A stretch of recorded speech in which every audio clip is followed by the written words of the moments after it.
Assalamualaikum warahmatullahi wabarakatuh. Perkenalkan, nama saya Andrian Bung Karno Mulya Saputra, biasa dipanggil Andre, dari Prodi PJKR kelas karyawan tahun 2025. Baik, pada kesempatan kali ini saya akan bertemu dengan seorang narasumber, yakni salah satu seorang guru yang ada di SD 5 Alas Bulu. Baik, kali ini kita sudah bertemu dengan narasumber kita, yakni seorang guru yang akan kita gali atau kita wawancarai tentang pengalamannya selama mengajar di Sekolah Dasar Negeri 5 Alas Bulu. Baik Bu, bisa diperkenalkan dulu.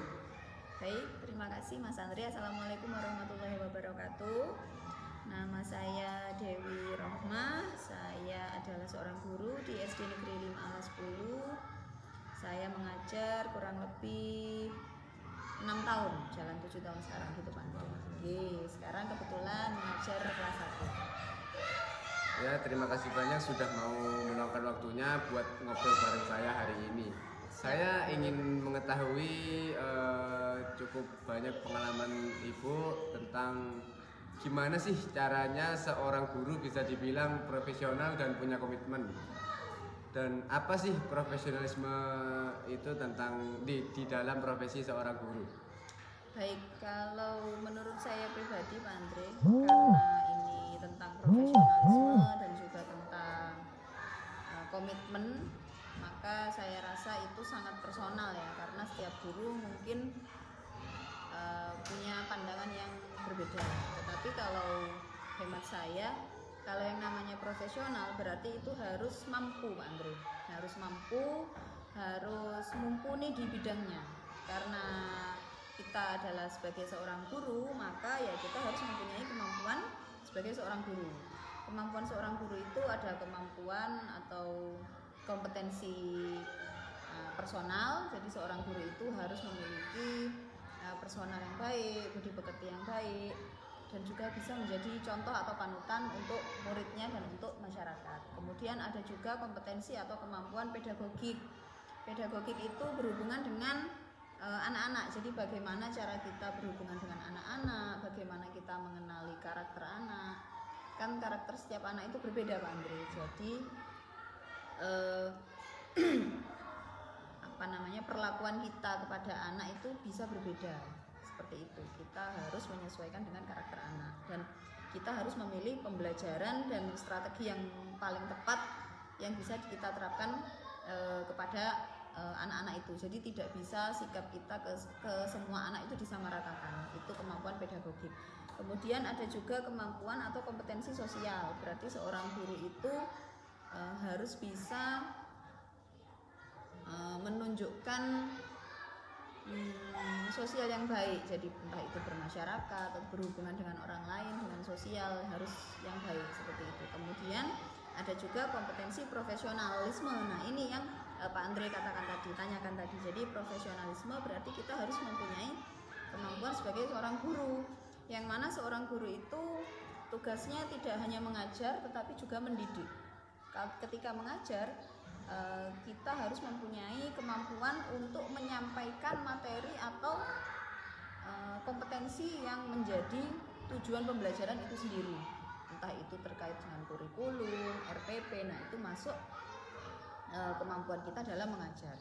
Tapi yang paling penting menurut saya sebagai seorang guru adalah kemampuan mendidik Pak Andre. Kalau mendidik itu tidak hanya mengajar, tetapi juga bagaimana kita mendidik seorang anak, membentuk karakter anak, membantu mereka menemukan potensinya, mengembangkan potensinya, dan akhlaknya itu yang paling utama Pak Andre.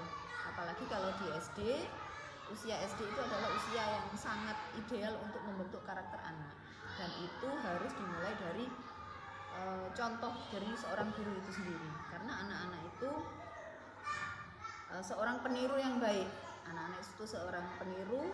Jadi daripada kita cuma nyuruh-nyuruh ya, itu lebih baik kita mencontohkan. Jadi anak-anak bisa meneladani sikap seorang guru. Begitu Pak Andre. Seperti itu. Wah, cukup banyak sekali. Iya. Banyak sekali. Iya, karena personal ya kalau seorang guru itu. Baik. Kalau dari pengalaman Ibu sendiri, biasanya gimana sih caranya Ibu menunjukkan komitmen Ibu sendiri dalam menjadi seorang guru di sekolah? Baik. Jadi karena di sini pertanyaannya bagaimana menunjukkan, ya jawabannya harus ya ditunjukkan. Apa yang ditunjukkan? Ya sikap kita. Misal kita ngajari anak untuk disiplin, ya kita dulu yang harus disiplin, kan begitu Pak Andre.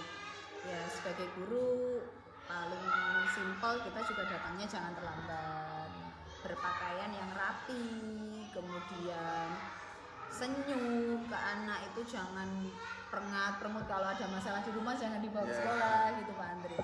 Kemudian ketika kita mencontohkan sesuatu, misal kita piket, kita ngambil sapu, kita contohkan ke anak-anak, itu nanti anak-anak akan otomatis ikut juga ngambil sapu. Jadi daripada hanya teriak-teriak, ayo siapa yang tidak piket, ayo nyapu, itu akan lebih baik kalau kita mencontohkan juga.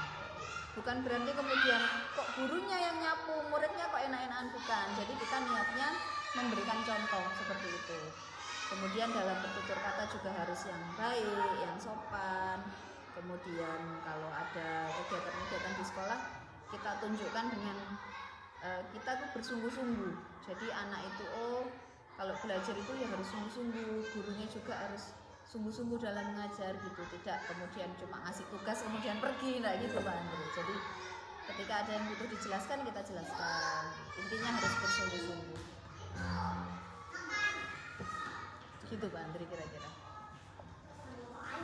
Terus apakah komitmen itu Ibu tunjukkan di luar sekolah, baik dalam kehidupan sehari-hari, keluarga, ataupun lingkungan? Oh ya jelas, karena seorang guru itu digugu dan ditiru Pak. Seorang guru itu digugu dan ditiru. Jadi guru itu memiliki tanggung jawab sosial dan tanggung jawab moral melebihi profesi yang lain.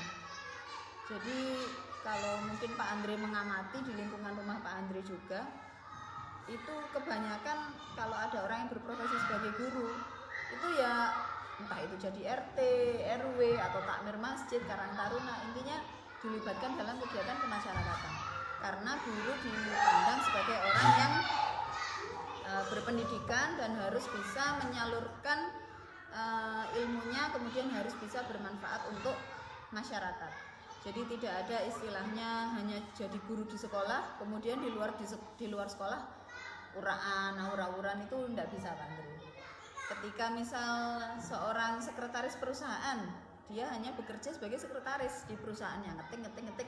Setelah itu di luar orang nggak tahu kalau dia sekretaris, iya kan? Bisa mungkin di kantor berpakaiannya rapi, di luar bisa mungkin lebih menjadi dirinya sendiri. Tapi kalau seorang guru tidak bisa.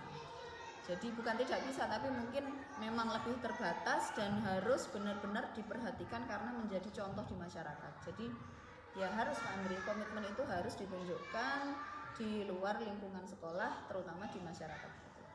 Harus berarti itu? Iya harus, nggak boleh di sekolah jadi guru yang baik, di luar malah ura-uraan, waduh itu nggak baik. Ya.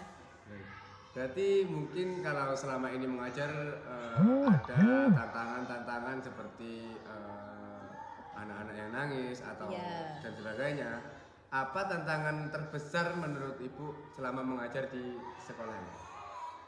Baik, sebelumnya kan saya selalu ngajar kelas tinggi Pak Andre, kelas 5, kelas 6, kemudian tahun ini saya ngajar kelas 1. Sebenarnya tantangannya adalah ya di anak-anak itu sendiri. Maksudnya gini, kita berhubungan dengan anak-anak, dengan manusia ya Pak Andre, yang karakternya berbeda-beda, dan karakter itu sudah dibawa dari rumahnya.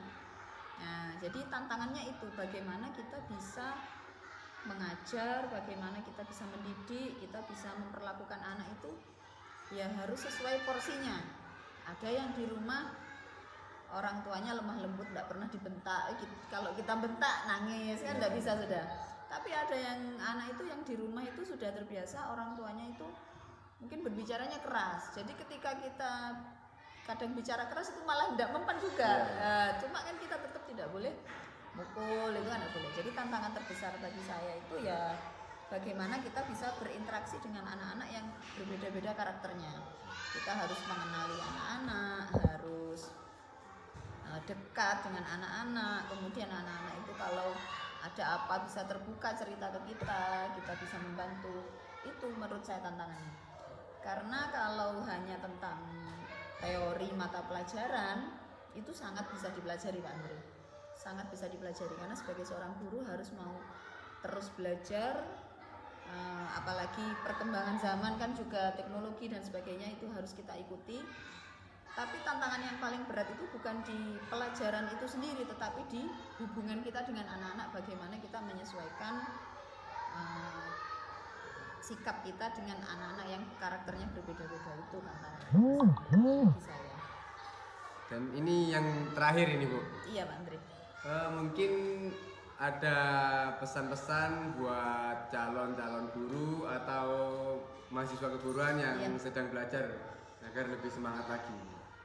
Ya baik, sebenarnya kalau dibilang pesan untuk mungkin teman-teman atau adik-adik kelas ya, adik-adik yang mau menempuh perjalanan untuk menjadi seorang guru, sebenarnya bukan hanya untuk mereka tapi untuk diri saya sendiri juga Pak Andri, karena seorang guru itu bukan hanya setahun 2 tahun atau sampai dia jadi PNS sampai dia pensiun, tidak, tapi kalau menurut saya menjadi seorang guru itu ya bahkan sampai kakek nenek itu pasti dikenalnya pensiunan guru gitu, pasti dikenalnya seorang guru.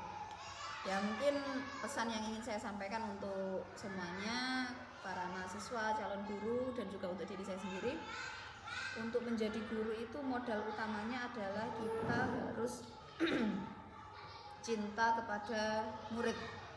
Nah, harus cinta kepada murid, cinta kepada anak-anak. Kemudian yang kedua itu cinta ilmu. Nah, ketika kita cinta kepada anak-anak, kita akan berusaha untuk memberikan yang terbaik dengan berbagai versi. Jadi kita ya harus siap untuk menjadi versi A, B, C, D menyesuaikan dengan karakter anak dan kebutuhan anak. Kemudian kalau kita sudah cinta ilmu, modal yang kedua, maka kita juga harus belajar terus-menerus, menyesuaikan diri dengan teknologi, dengan zaman, dengan apa kesukaan anak. Kita bisa belajar terus. Jadi kita menyampaikan ilmu, menyampaikan pelajaran itu tidak kaku, gitu. Jadi modalnya harus cinta murid dan cinta kepada ilmu. Insya Allah kalau materi itu bisa dipelajari, asalkan kita sudah cinta ilmu, kita pasti mau belajar terus, gitu Pak Andre.